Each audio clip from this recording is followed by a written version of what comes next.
Halo semuanya.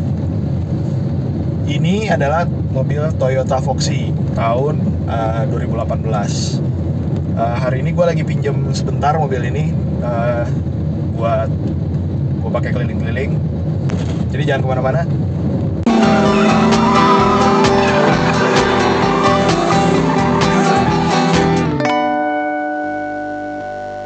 Oke, jadi mobil ini tuh kayak apa ya? Toyota Foxy itu seperti Toyota Alphard atau Velfire yang dikecilkan gitu kan. Jadi ibaratnya kalau misalkan Alphard dan Velfire itu adalah roti tawar, Toyota Foxy ini adalah roti tawar kupas yang nggak ada kulitnya. Jadi sama-sama bentuknya kotak, tapi lebih kecil sedikit. Nah, sekarang kita masuk ke bagian eksterior. Untuk si Toyota Foxy ini, kalau misalkan bisa gue bilang sih, dari depan terutama ini sporty banget sih. Kelihatannya keren gitu. Sangar-sangar gimana gitu, untuk ukuran mobil kotak nih lumayan keren. Dan di bagian lampu sini kita bisa lihat ini untuk lampunya sudah menggunakan proyektor LED. Ini ada fog lamp di sini. Kemudian cuma sayangnya minusnya cuma satu sih sebenarnya. Jadi tadinya gue pikir di mobil ini tuh udah pakai DRL di sini gitu kan. Ternyata belum. Jadi ini tuh lampu kecil aja. Kalau misalkan kita nyalain lampu kecil, dia baru nyala. Nah, itu juga gue taunya gara-gara pas gue lagi ngikutin mobil di depan ya gitu kan. Terus pas gue sedikit nempel kok, oh itu bukan DRL ternyata, karena gue nggak ngeliat pantulannya ada di mana di mobil itu gitu, mobil yang di depan gue. Nah, untuk bannya sendiri dia menggunakan velg ukuran 16 inci dengan ban Yokohama itu ukuran 205/60 R16. Karena bannya lumayan tebal nih, jadi makanya itu tadi cukup mendukung si pengendaraannya itu yang cukup nyaman lah rasanya. Spion auto folding, nih udah ada lampu sennya di sini. Kemudian ya kalau dari samping kelihatannya ya begini ya, kotak banget gitu. Tapi bentuk kotak itu kan ada kelebihannya ya. Kenapa? Karena dengan bentuk yang kotak itu kita bisa memaksimalkan ruang yang ada di dalam gitu. Nah, sedangkan dari belakang seperti ini. Ini juga ada poin yang gue suka dan gue sangat nggak suka di mobil ini. Yang pertama, yang paling gue suka adalah lampunya. Desain lampu belakangnya itu ini udah LED semua. Kalau malam, kalau gelap itu keren banget. Kalau lampunya lagi nyala itu keren. Tapi yang paling gue nggak suka itu adalah ini nih, si lapisan krom ini nih yang tebel banget ini. Dan tulisan Foxy gede banget. Biar orang nggak lupa apa gimana gitu ya. Nah, pintu belakang seperti biasa udah power sliding door. Kita tinggal pencet ya, itunya untuk membuka maupun menutup. Tapi selain dipencet juga kita bisa dengan menarik tuas ininya ya. Ini sama aja. Lebih suka yang mana? Lebih suka mencet apa narik? Bedanya itu. Terus tadi apa ya? Oh ini bagasi. Bagasi itu belum pakai power tailgate ya, yang masih manual.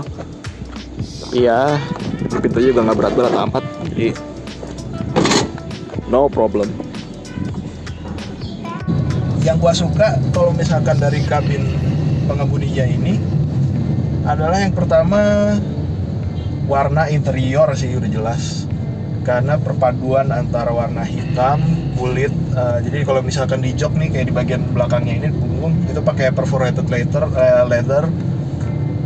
Terus si warna dashboard itu aksen-aksen yang ada kulit-kulitnya, termasuk di door trim itu warnanya coklat tua. Jadi adem banget, sangat elegan dan adem banget kesan yang ditimbulkannya. Nah, udah gitu posisi berkendaranya juga sangat nyaman, sangat ergonomis. Pengaturan kursi maupun pengaturan setir itu cukup lengkap. Jadi mulai dari maju mundur, naik turun, begitu juga dengan setir, udah teleskopik dan tilt steering.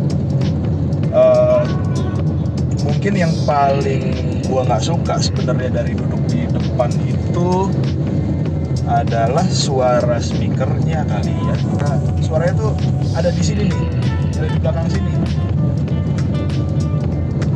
Jadi kayak yang di depan tuh nggak dapet suara yang bagus gitu. Stagingnya rada kurang. Yuk kita masuk ke row kedua.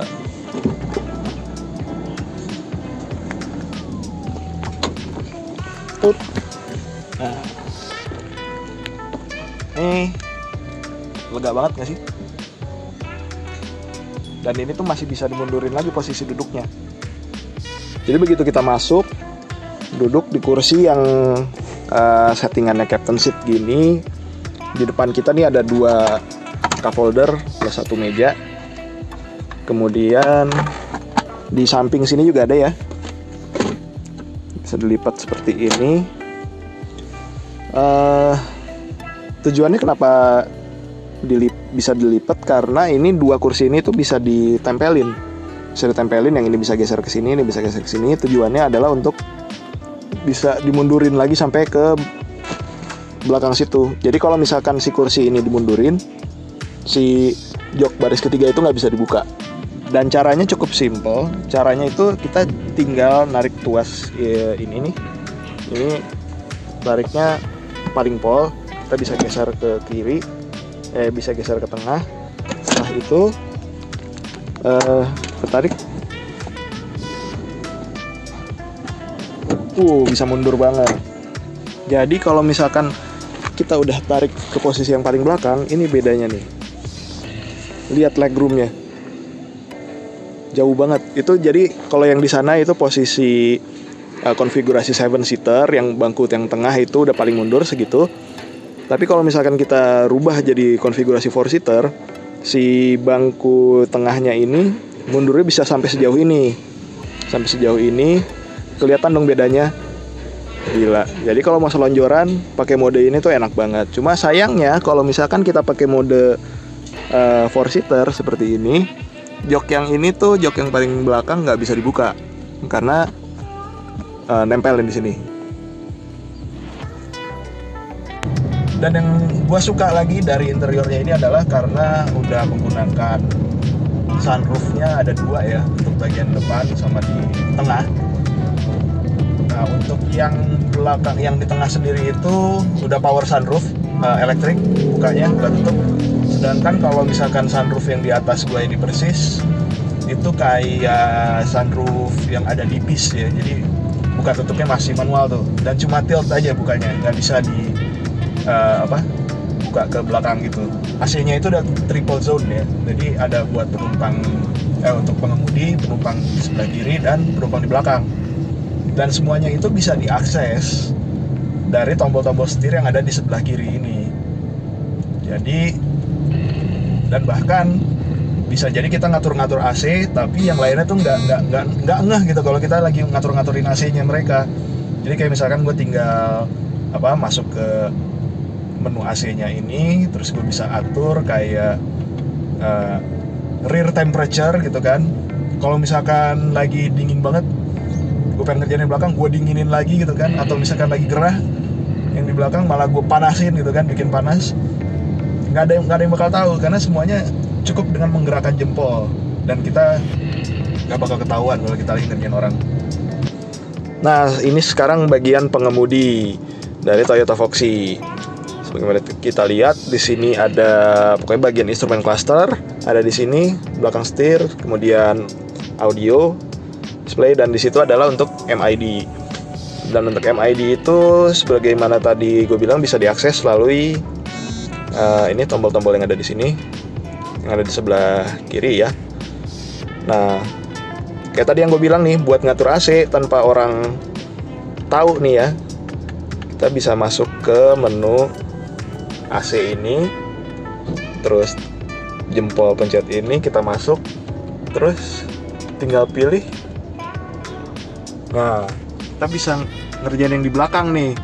Ada rear temperature, bisa kita panasin, bisa kita dinginin lagi, atau malah sekalian blowernya juga kita mainin nih.